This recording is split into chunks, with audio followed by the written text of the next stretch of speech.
वाकई गुरुजी ऐसा क्यों होता है? आपने कर्म प्रधान की बात तो कही है, लेकिन ऐसा आज के युग में क्यों कहा जाता है कि अगर आप राशि देख करके अपनी दिनचर्या शुरू करते हैं और उसके अनुसार कार्य करते हैं तो ज़रूर सफलता मिलेगी? कुछ एक लोगों का मानना है कि होता भी है उनके साथ कि जैसी राशि पढ़ी उनका दिनचर्या बिल्कुल वैसा ही गुजरा, लेकिन हर एक का तो नहीं गुजरता ऐसा।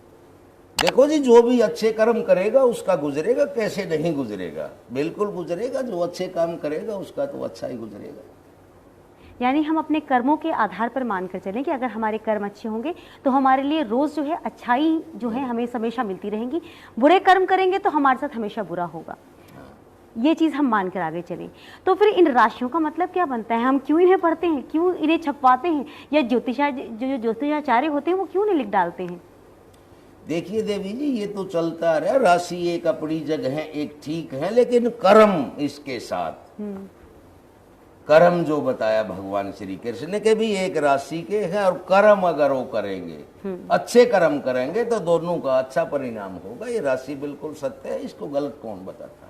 आपने कहा कर्म की प्रधानता है, कर्म अगर अच्छा करेंगे तो फल अच्छा मिलेगा। लेकिन आप स्वयं भी महसूस करते होंगे ऐसे कई लोग आपके पास आते हैं जिन्हें कि बहुत अच्छा माना जाता है, बहुत अच्छे कर्म करते हैं, लेकिन तो भी उनके जीवन में बहुत परेशानियां होती है। या तो कोई ना कोई असाध्य रोग से जुड़े हुए होते हैं, कोई बीमारी उनको घेरे रहती है, या परिवार में उनके क्लेश और दुख का वातावरण बना रहता है।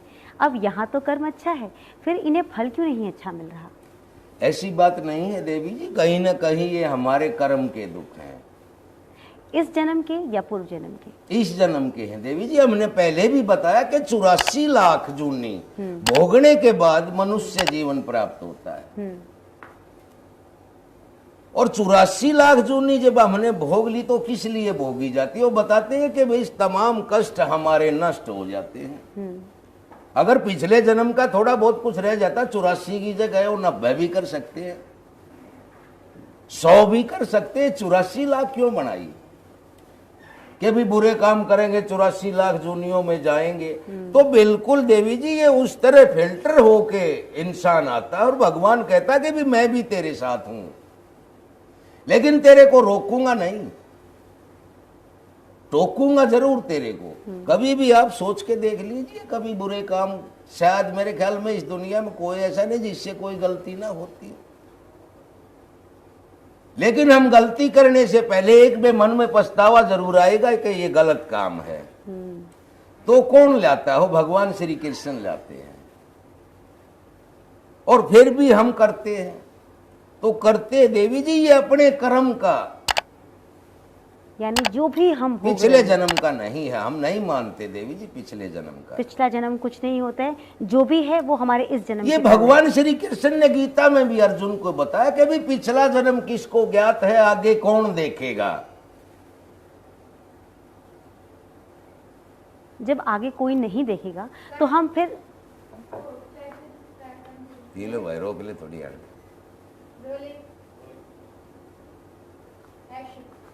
गुरुजी, आपने कहा कि पिछला जन्म पूर्व जन्म कुछ नहीं होता, जो भी हम कर्म करते हैं वो इसी जन्म के होते हैं। फिर ऐसा क्यों हमें कहा जाता है कि अपने कर्मों को हमेशा अच्छा रखिए ताकि आने वाले जो हमारे जन्म हैं वो सारे सुधर जाएंगे? ये हमने ऐसा नहीं बोला देवी जी। हमने बोला है कि पिछले कर्म का दुख नहीं होता,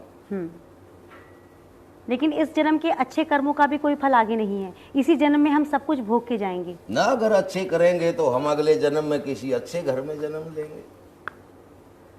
ये बताया कि राजेश्वरी सो तपेश्वरी, तपेश्वरी सो राजेश्वरी। हम अगर अच्छे कर्म करते हैं तब करते हैं इस जीवन में, तो अगले जीवन में कहीं अच्छे उसमें जाएंगे। अगर बुरे काम करते हैं तो 84 लाख में चले जाएंगे।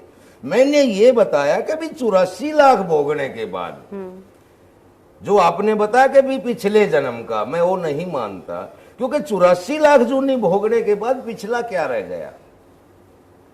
नहीं तो 84 लाख की जगह ज्यादा भी हो सकती। तो पिछले जन्म का कोई दुख नहीं होता। चलिए, ये तो मुझे समझ में आ गया कि पिछले जन्म का कुछ नहीं होता। और वैसे भी हमें ये मान के चलना चाहिए कि जो हम ये कर्म कर रहे हैं, ये कर्म ही हमारे सुख और दुख दोनों के लिए जिम्मेदार हैं। अगर हम अच्छे कर्म करते हैं तो हमें अच्छा फल ज़रूर मिलेगा, धीरे धीरे ही सही, लेकिन मिलेगा ज़रूर। गुरुजी, ये सारी बातें आपने हमें बताई, इससे आडंबर से तो हम थोड़ा बाहर निकल रहे हैं।